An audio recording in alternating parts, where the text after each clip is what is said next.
Morning, everybody. How are you doing today? It's good to see everybody in the chats. Can everybody hear me okay? Everything working out well? I'm just checking in on the conversation that's been happening as we were getting ready here for class. You guys are great. Saying hello to everybody. I'm glad that you guys interact so nicely with one another, and I'm really happy that everybody welcomes our new students and our new viewers. So if you're new here, say hi. I will say hi to you as well. And then everybody who's been here before, please say hi to new students. Deary is here, French Leo is here, Rosa's here, Sarbajit is here. I want to make sure I'm spelling your name correct, or pronouncing your name correctly, Sarbajit,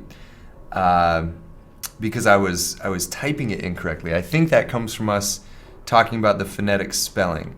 But you say yes, so good. Vivek is here as well. As always, thank you for being here. Steve, hi, how are you?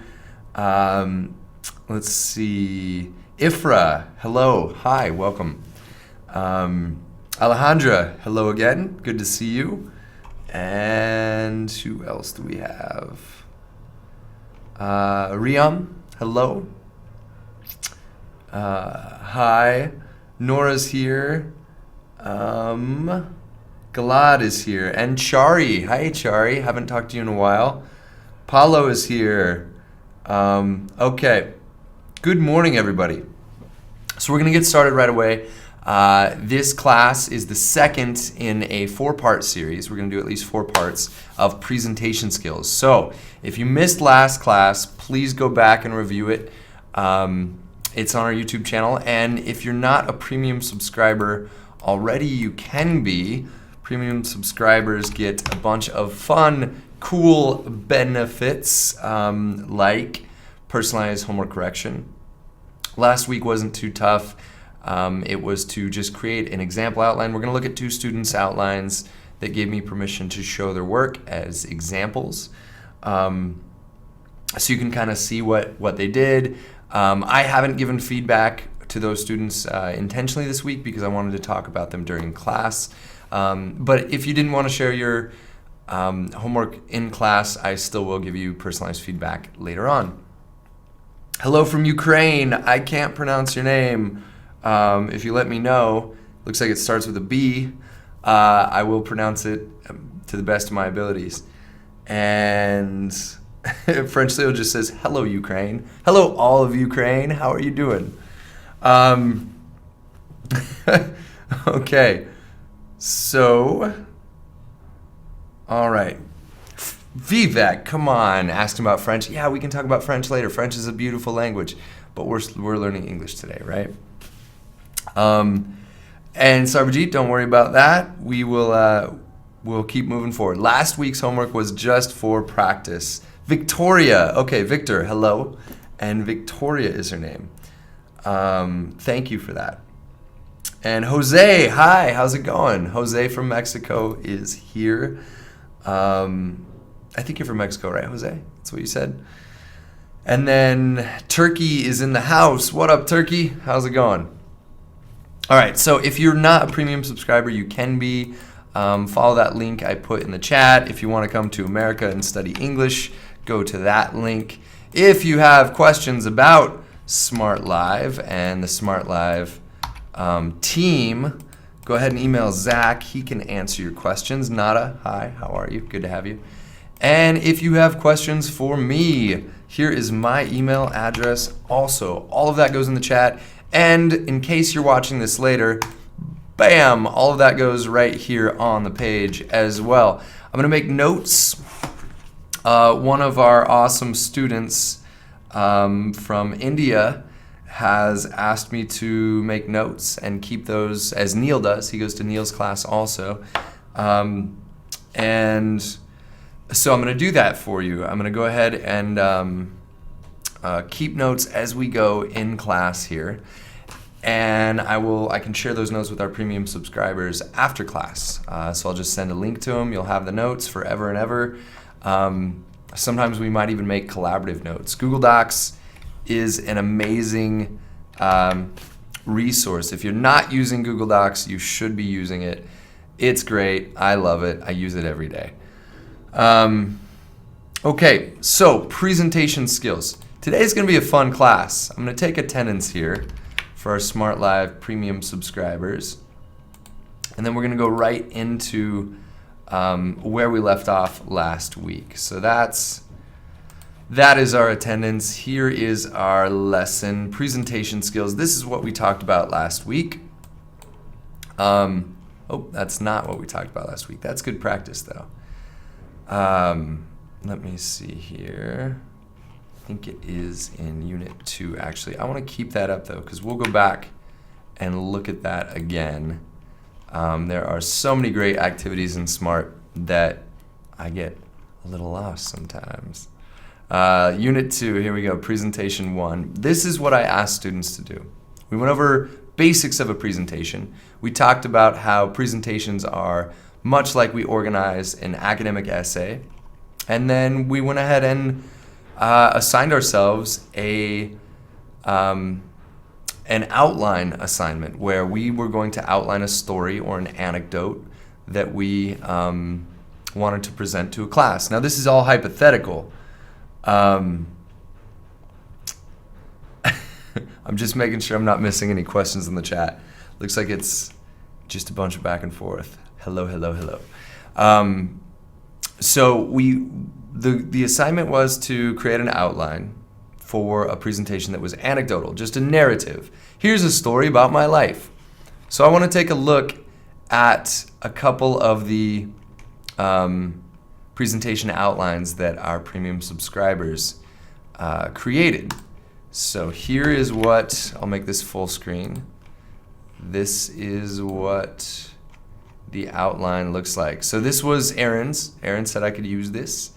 So Aaron's topic is something he is personally linked to. So to buy things from overseas, to clean schools by students, sewing, and Florida. So these are topics he's kind of brainstorming. This is good. We're getting out. You see that there are no complete sentences there. That is because I asked our students, don't use complete sentences. We just want to get ideas out. That's all. This is not a place for grammar and mechanics. This is a place for just word ideas and mind maps and that sort of thing. Let me see. Rosa says we think about grammar and vocabulary when we're speaking, and that can sometimes slow us down, right? When we have to think through the grammar in our head. So it's important to practice our presentations. That's very important. We'll get into that in just a little bit. So the topic Aaron chose was Korean schools and why we clean the school. What do we clean the school for? This is good. Aaron has just simple ideas. He didn't worry about complete sentences. His body point 1 is teachers normally let us clean the school. Teachers sometimes let us clean the school as punishment. So cleaning the school is twofold here. It's we normally clean it, and then maybe we do extra cleaning if it's punishment. Body paragraph 2, he wants to talk about how the students act and that teachers don't clean their classroom. So this is a narrative, but you can kind of see how this could become an argumentative presentation or essay. Maybe saying it's a good or a bad thing. Again, he's using periods here, but these are basic ideas. You don't even need the periods, Aaron. You could just take those out if you want, and we could summarize these. Now I'm changing yours a little bit, but we can put it back, and I'll show you how at the end. Teachers normally let us clean the school. That's a good complete chunk of a thought. Teachers sometimes let us clean the school as punishment. Here you could make this idea even simpler. We could say sometimes cleaning is punishment set by teachers. Okay. Now I just changed that just to make it a smaller idea. I summarized it a little bit and paraphrased a little bit. I changed the wording just a bit. This makes it just more clear for our outline. Here's the trick with an outline. Or notes, note-taking. We talked about this in note-taking strategy too.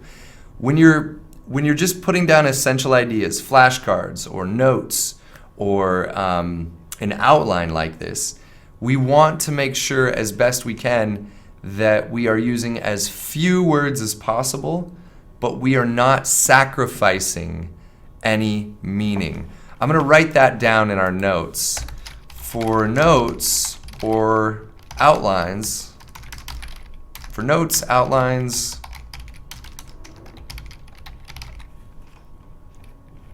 going to try to make this a little bigger for you. There we go.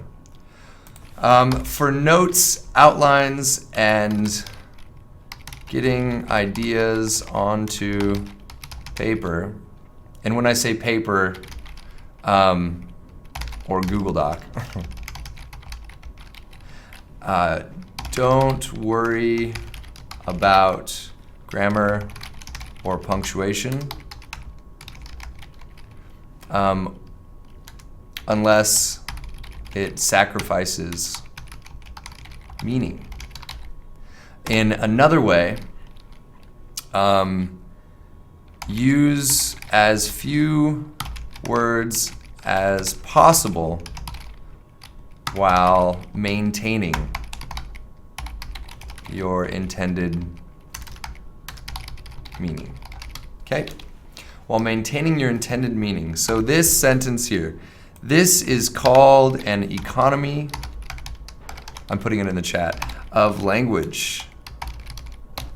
Economy of language. Oops, and you see sacrifices. So what do we do if I notice I spell a word wrong? I see the underline here. Oh, maybe I spelled that wrong. Right click. Oh, yes, I did. I used an A instead of an I.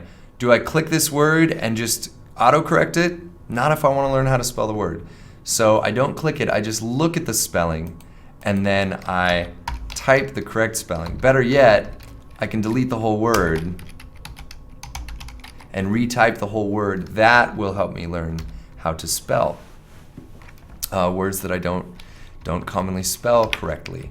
So this is called an economy of language.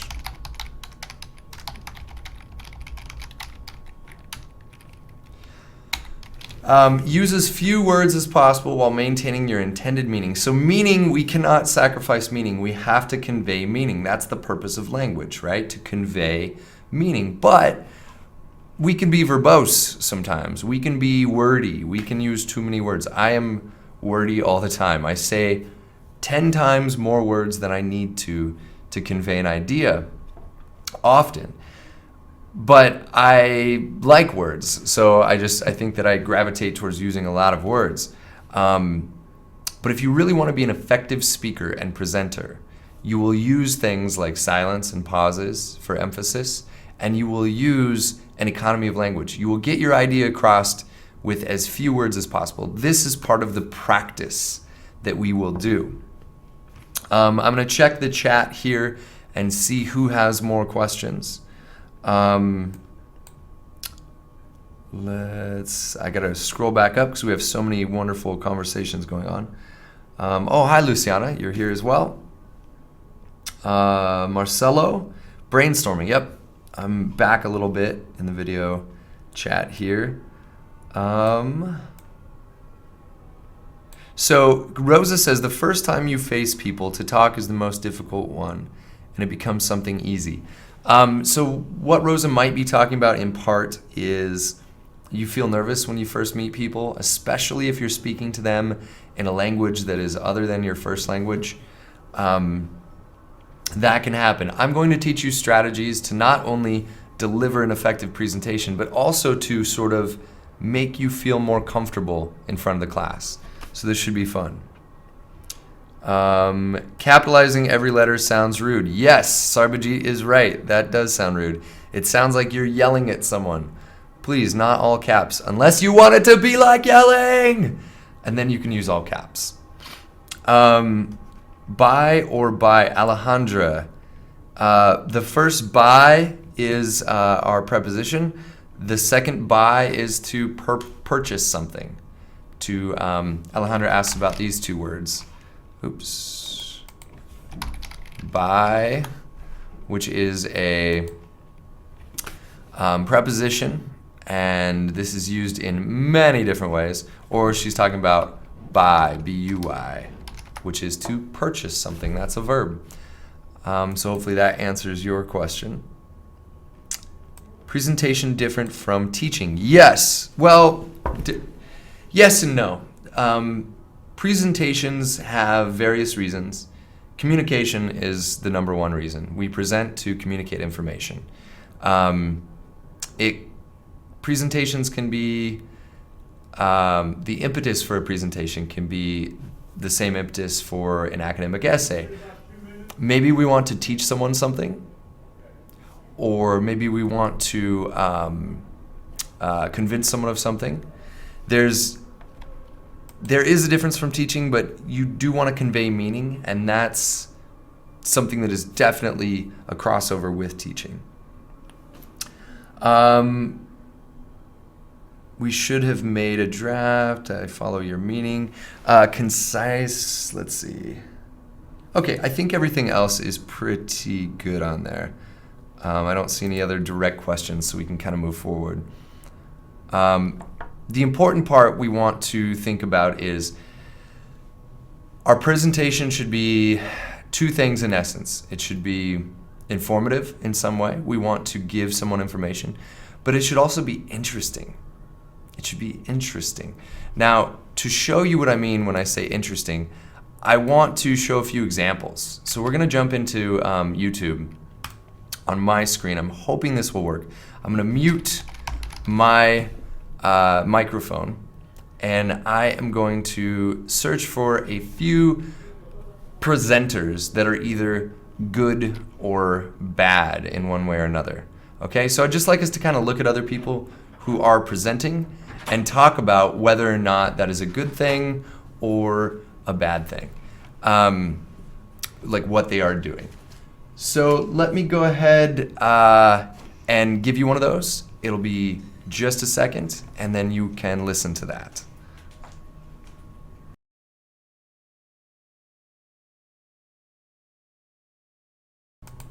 Okay, so one moment, and we're going to look at a good presentation, like a clip of several good presentations. I'm just going to go into this, and then we're going to talk about it a little bit. We're going to watch part of a TED Talk here. All right. So this ad will be over in just a second, then we'll start. Mentholyptisols with big-time Kool-Aid flavor. Or soft love. Milder flavored honey halls with real honey. Tough love. Soft love. Get the love you love.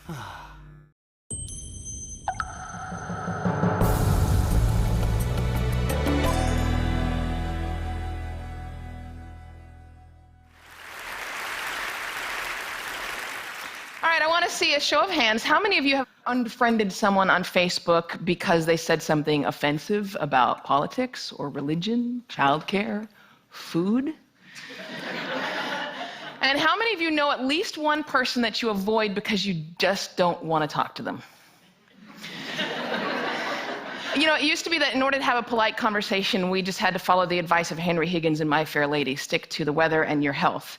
But these days, with climate change and anti-vaxxing, those subjects are not safe either. So this world that we live in, this world in which every conversation has the potential to devolve into an argument, where our politicians can't speak to one another, and where even the most trivial of issues have someone fighting both passionately for it and against it, it's not normal. Pew Research did a study of 10,000 American adults, and they found that at this moment, we are more polarized, we are more divided than we ever have been in history. We're less likely to compromise, which means we're not listening to each other, and we make decisions about where to live, who to marry, and even who our friends are going to be based on what we already believe.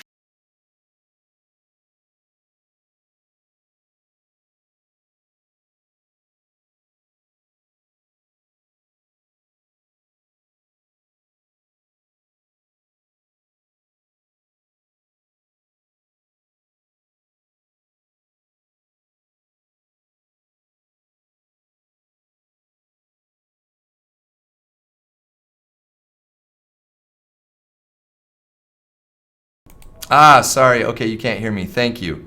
What I was trying to say is I've muted the microphone, and I'm going to let you watch a little bit more of an example video here, because they're going to run a fire alarm here at my college, and they can't reschedule it. We have to test the fire alarms to make sure it's a safe place for our students, which is, of course, a good thing. But the fire alarm is going to go off in a couple minutes here. And like I said, I've asked them to reschedule it. They can't reschedule it, so it's just going to happen. So you might hear a loud sound here in just a minute. But let's talk about this woman. What was she doing good? What was she doing maybe that you think could be improved? Everyone has aspects of a presentation that they are skilled at, and everyone has aspects of a presentation that they can improve on.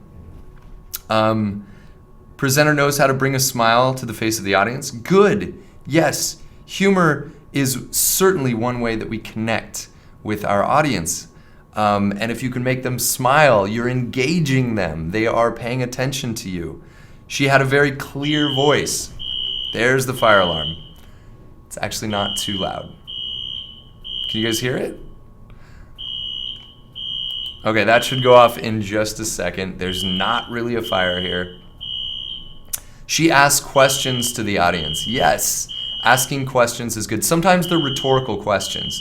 And what I advise my students on is when you ask questions during a presentation, at least for the first, 50 presentations you do, make them rhetorical. What is a rhetorical question? Let me make some notes here for you. And I'll mute this so you don't have to hear the fire alarm.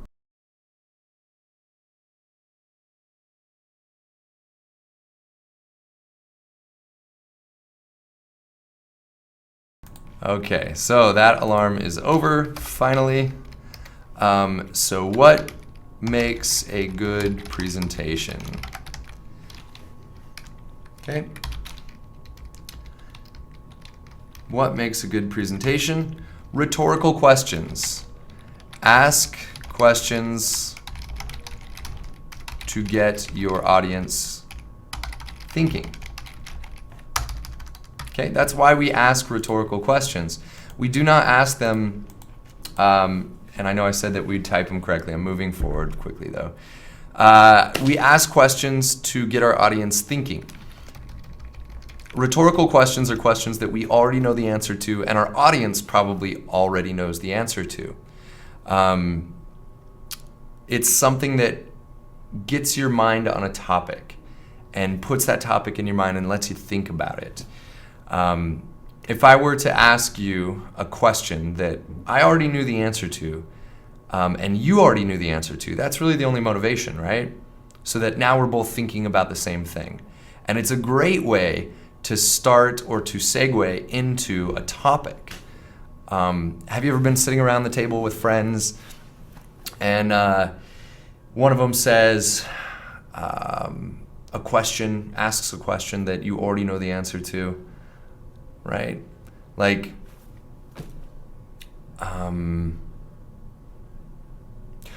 why do turtles move so slow? Maybe you don't know the question, but we know that turtles do move slow, right? What are you thinking about now? Turtles, right? And maybe slow-moving things. Maybe they don't even want to talk about turtles. They want to talk about other slow-moving things, but they want to get your mind in that modality, on that track of thought, right? So we ask rhetorical questions so that our audience starts thinking about a question. Nora asks, what if I make the audience laugh all the time? It could be good depending on your subject. Sometimes we want the audience to laugh. Sometimes we want them to feel moved, emotional. We want them to care about something. And if you make your audience laugh all the time, it might be great. It might be a great presentation. But if you make them laugh all the time and you wanted your presentation to be serious, or you wanted to create a call to action where people are going to take up a movement towards making the world a better place, and it's not, it should be serious, right? Maybe you're trying to stop hunger. You can engage people about a serious topic. Like, we could make jokes to get people interested in a discussion about solving world hunger, but it's not a funny topic itself, right? And it seems strange, but sometimes the more serious your topic, the more you want to try to include humor in there. Because it's okay to laugh and then be sad right after, right after that emotion. If you can like realize that, hey, we're still all alive and that's fun, and we can enjoy a discussion even if it's on a serious topic, and then go back into a serious topic, it can be very helpful. It's hard to do and it takes a lot of practice, but it can be a very effective technique to create engaging and effective presentations. Let me see. We interact with the audience. We have to be creative. Yes. Let's see. Changing the mood. Some empathy questions help to connect the audience. Yeah. We want to connect the audience. That's very important. You want to connect the audience to yourself and your topic. Let me see here. You can make a script before putting steps in front of the audience. Vivek, I want to talk about that a little bit. You can make a script, but you want your script to be like Aaron's outline. You want it to be general ideas. How students act. Teachers don't clean their classrooms. Schools and teachers didn't pay. So you want to have key words and phrases that you're going to talk about. Let's look at Sarbajit's as well. Oh, okay. Sarbajit made it nice and clean here for us.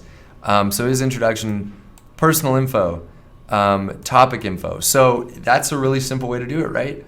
Who are you? What are you going to talk about? These are, Sarbajit's already addressing two of the three aspects of rhetoric that we use in essays, right? Ethos, who are you? What's your credibility? And then your topic, what is your topic going to be about? So logos, right? Like what's the logic? What's the topic about?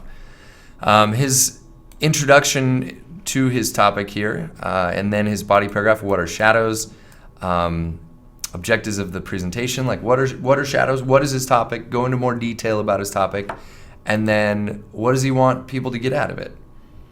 And then how to make colored shadows and applications. So now we're talking about the real what, right?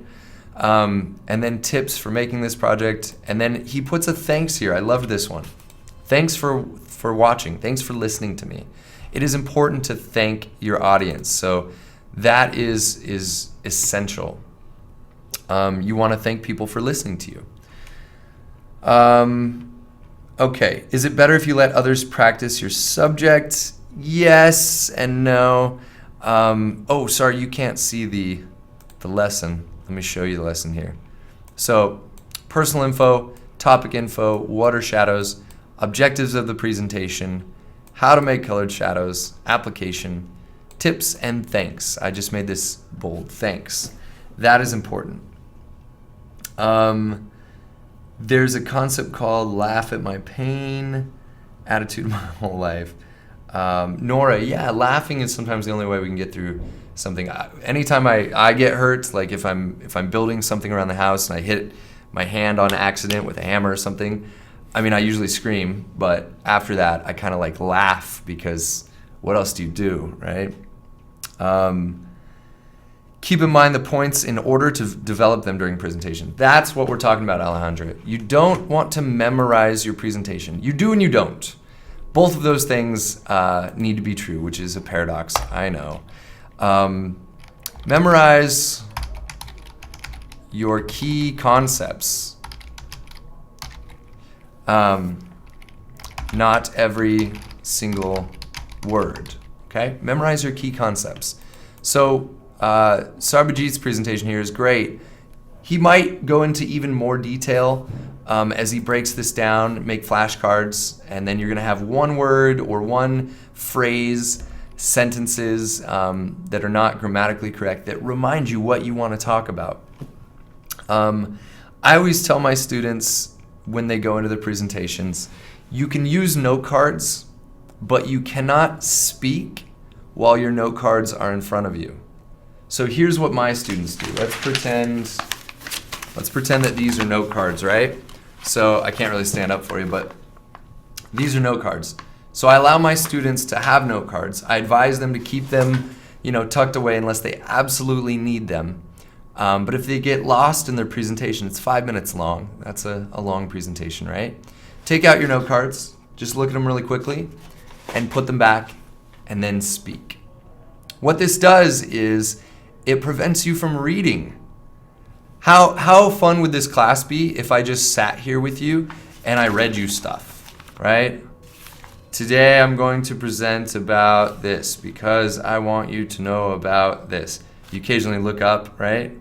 That's terrible presenting. Do not read something to your audience. You'll see people do this sometimes, but it's not as an effective presentation as if they were to just talk to you, okay?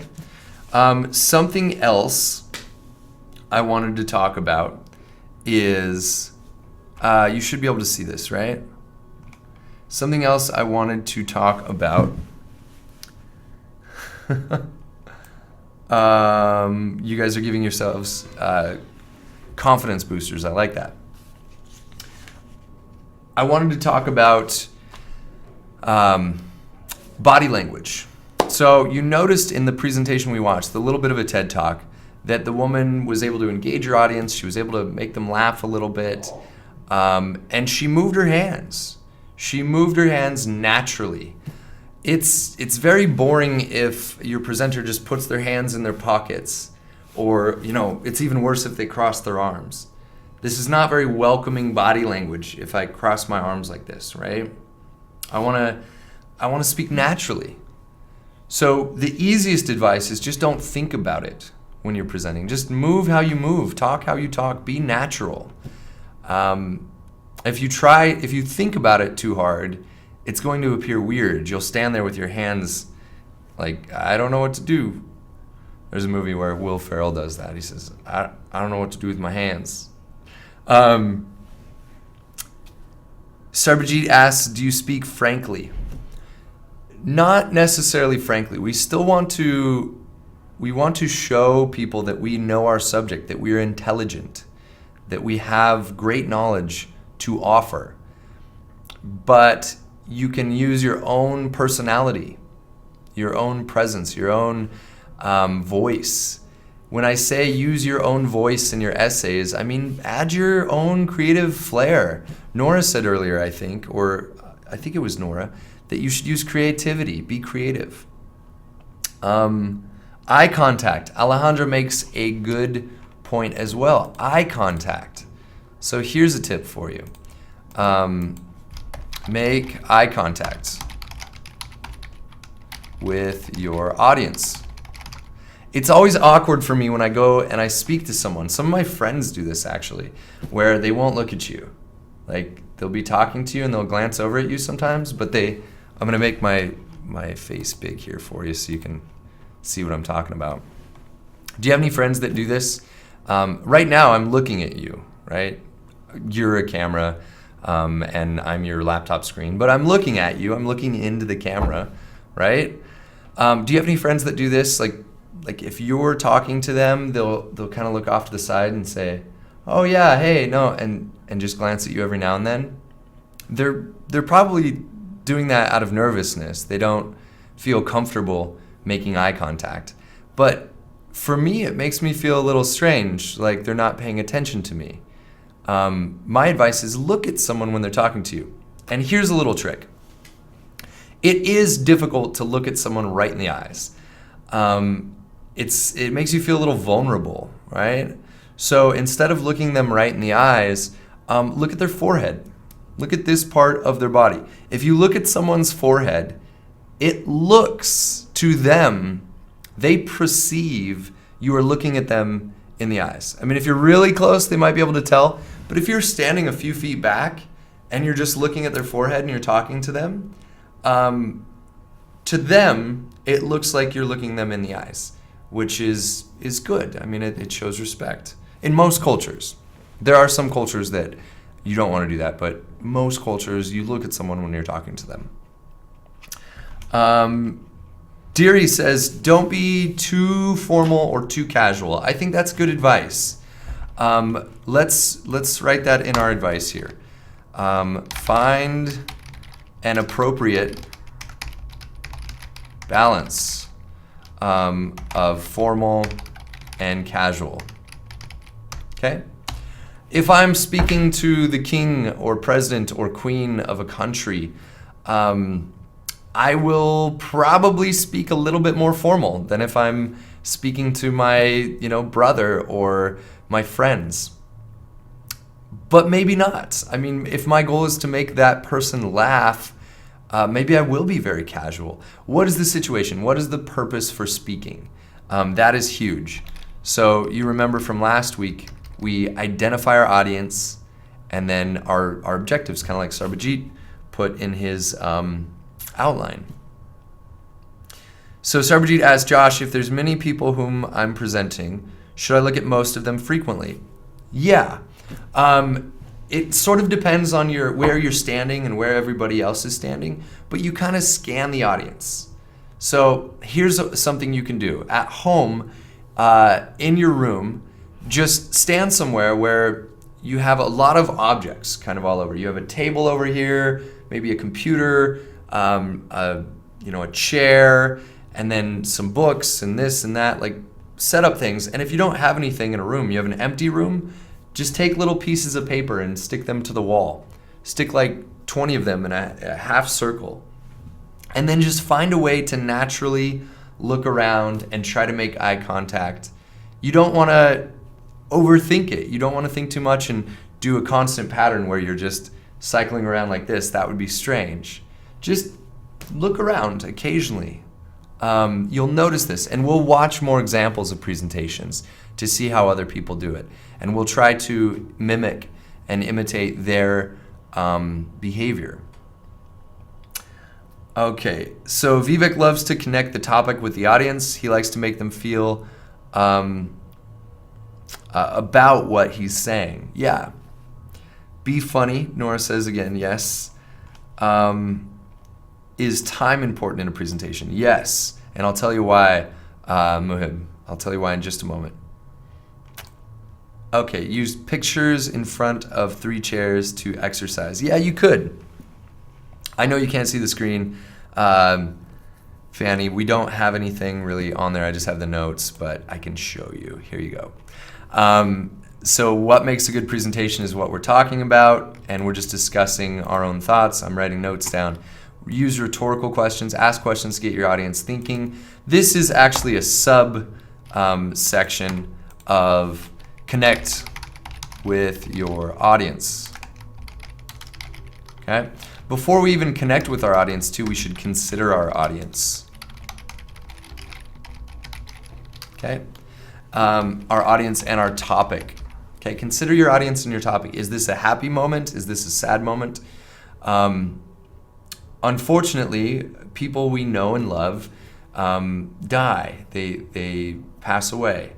And it's a really difficult thing to do. And sometimes, if you're close with them, at least in American culture, you speak at their funeral. It's not easy. It's not easy at all. And that's a moment where maybe sometimes you even include a little humor, tell a funny story about that person. But it's always a really serious thing too. You don't want to be too jokey or too casual. You want to be respectful, right? So that would be like a somber, sad kind of presentation. You might have a happy presentation. Maybe you are talking to your child on their birthday and you're describing to everyone there how happy you were the day your child was born. So you tell this beautiful, funny, amazing story, and it's a really happy moment. So there's a million different ways and reasons why you might present. But we just have to consider it. Think about your audience, think about your topic, what is appropriate. So one way you can connect with your audience is through rhetorical questions. Another way that is easy for you to connect with your audience is through humor. Use humor or even wit. Use humor or wit. If you're witty, people pay attention usually. Appeal to their emotions. I mean, that's the weakest of the three core parts of rhetoric, which is pathos. So how can you appeal to someone's emotions? It's not the strongest. You should always focus primarily on logos, like logic. What is logical? What is evidential? You guys can study that if you like a little bit. There's a bunch of information online. What I'm talking about is rhetoric, ethos, logos, ethos, and pathos. That's a whole huge class. I could teach for a month on just that, probably. But, okay, we always come up with the same idea. Okay, you guys are back and forth. My teacher said if you cannot see someone's face and see their nose, it looks alien. Maybe they're talking about someone, I don't know, like putting their hands on their face when they're presenting. I don't think so. I mean, it depends on what the situation is, I suppose. But be mindful of what you're doing, and then try to mimic other people that are presenting. So do this for me. This is going to be the homework for this this week. What I'd like you to do is record yourself. Record yourself. Use your phone, use your laptop, use whatever. Find a way to record yourself and speak for 5 minutes. No, that's a long time. 2 minutes, okay? Minimum 2 minutes. You need at least 2 minutes on camera. Speak about anything. And if you run out of something to say, make something up. Write a list of topics down on a note card. Like grab a note card and write a list of topics and just talk. Just speak about anything. You can use your outlines you created. You can use your presentation outlines. But I want to just see, and it doesn't even matter. You can share them with me. You don't have to. I don't have to see these. It's more for you than anybody. You need to see what you look like, and you need to hear what you sound like when you speak. And we're going to look to identify a few different things. The things that I want you to look to identify. So I'll write down the homework here. Record yourself for 2 minutes. I'll say 2 to 5 minutes. Presenting on a topic. If you run out of time, simply continue to talk about anything you like. Okay, we're going to continue to talk about anything you like. The idea is no silence. Or if you use silence, use it as a discourse marker. Pause between ideas. But we need to see how we present so that we can improve it. So I want you to look for a few different things. Actually, I don't know that I want to go into detail about it. This is going to be a 2-part homework assignment. So just record the video for now. Watch the video after you record it and list for me 5 things you think you do well and 5 things you can improve on. And then I'll make a list of things that I think are good and bad, and then we can kind of reference those lists together. So watch the video, watch your video, and make a list of 5 things you do well and 5 things you can improve upon. Okay? So that's your homework. That's easy homework, right? It's just talking. It's just speaking simply. Checking the chat here, seeing if we have any new questions. Yes, Victor says you need to be careful when using humor because people have very different senses of humor. That is part of know your audience. Consider our audience, right? I'll say consider our audience and topic. I mean, know your audience, know your topic. Good point. Australians and Scottish have an accent, very thick accent, yes. Nora makes a good point. Well, and she's talking about Rosa's point. She says, if you keep your audience wanting more, you keep their attention, you keep their focus, they'll be fascinated. Yes, it's a delicate balance though. You want to give them just enough information where they want more information. But if you give them no information, you just keep asking rhetorical questions or creating more questions than answers, they might get frustrated with you. It's like the show Lost, J.J. Abrams.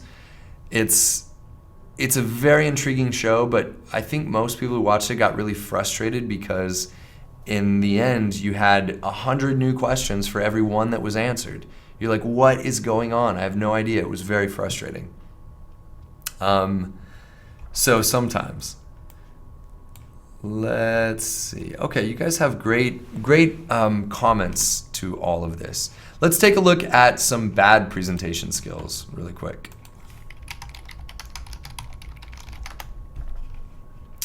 Delivering a bad presentation. So let's see what this person said.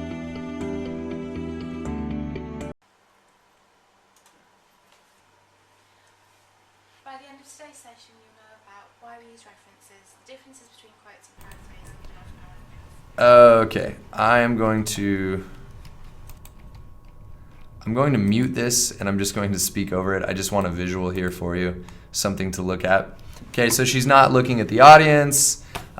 She's looking at her notes on a screen.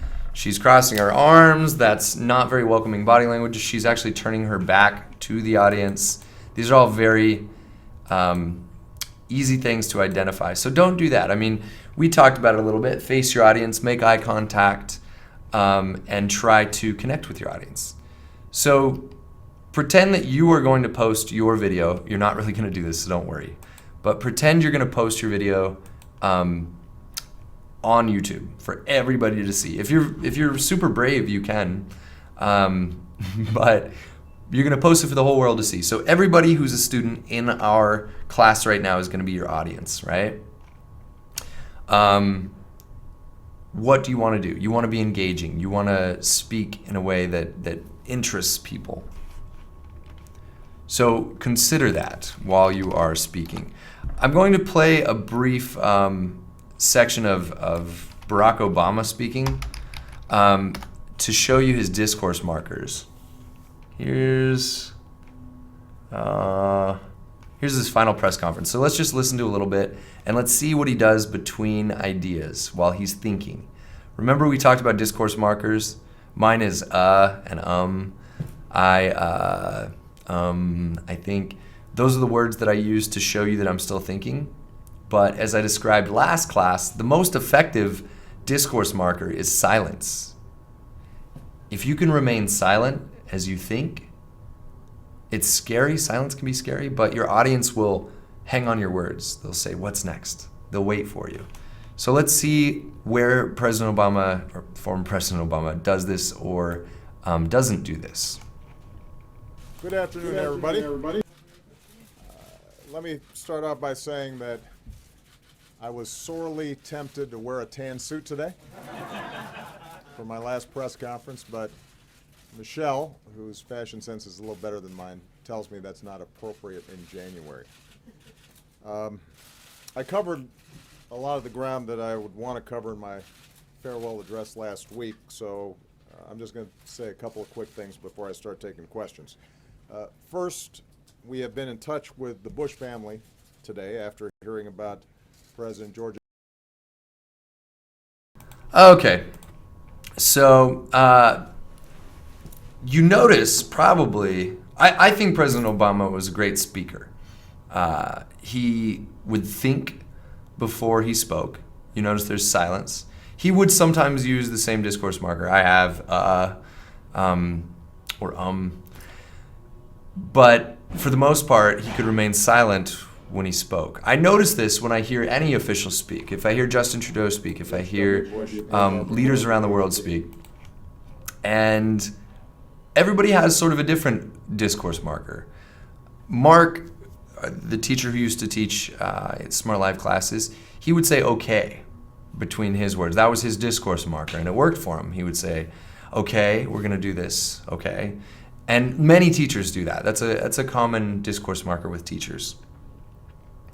When we're not, we can speak and think, we can think quicker than we can speak. So sometimes we have thoughts going on that are ahead of what we are actually talking about. And to find a harmony there, to find a balance where we can just simply pause, especially if English is our second or third or fourth language, we need to kind of put the sentence together in our mind sometimes. So a pause is fine. It's better than saying, I want to tell you about my presentation. That's worse than if I say, I want to tell you about my presentation. The silence is better. It's scary for people, especially when there's a big audience, but it is better. So we want to focus on that. Vivek, oh my gosh. You're right in one way. He was a great orator, but terrible human being. So keep the comments appropriate, okay? All right. So French Leo, he's a seller. Discourse. It's my job. So you're in sales? Is that what you're saying? You have to sell?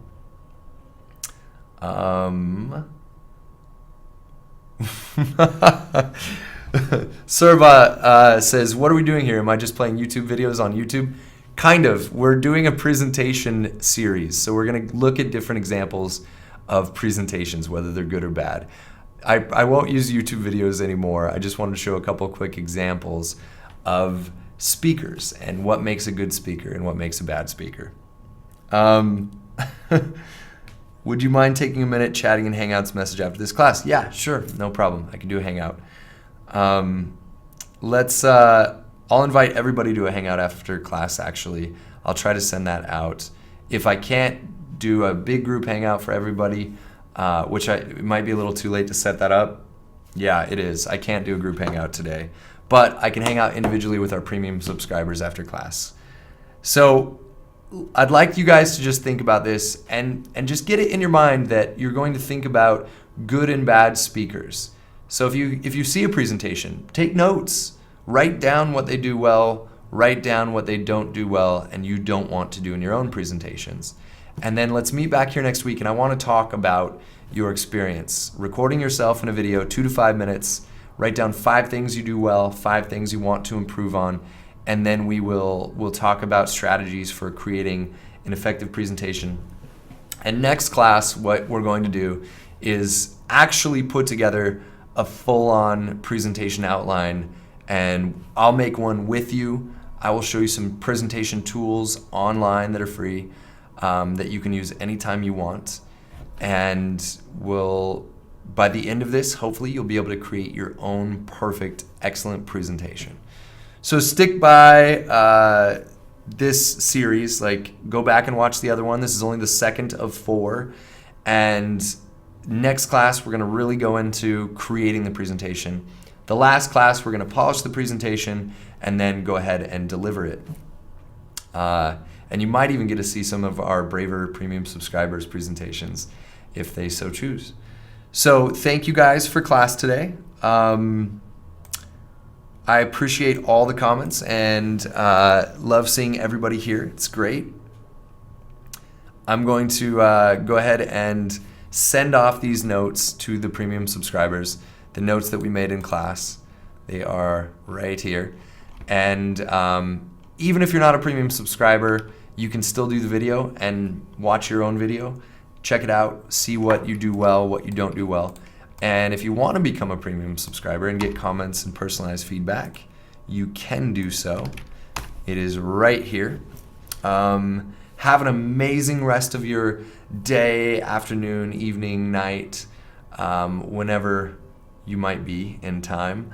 And come back next week, same time, 7:30 a.m. Pacific Standard Time. We will see you there. All right. Thank you guys very much. Have an excellent weekend, and I will see you next week. Hi everyone, thanks for watching the video. If you enjoyed it, please subscribe to our channel. Also, if you want the full experience of being a student in a Smrt Live class with things like homework and teacher feedback, follow the link and become a premium subscriber. Also, if you want to see more videos from this class, check out our playlist.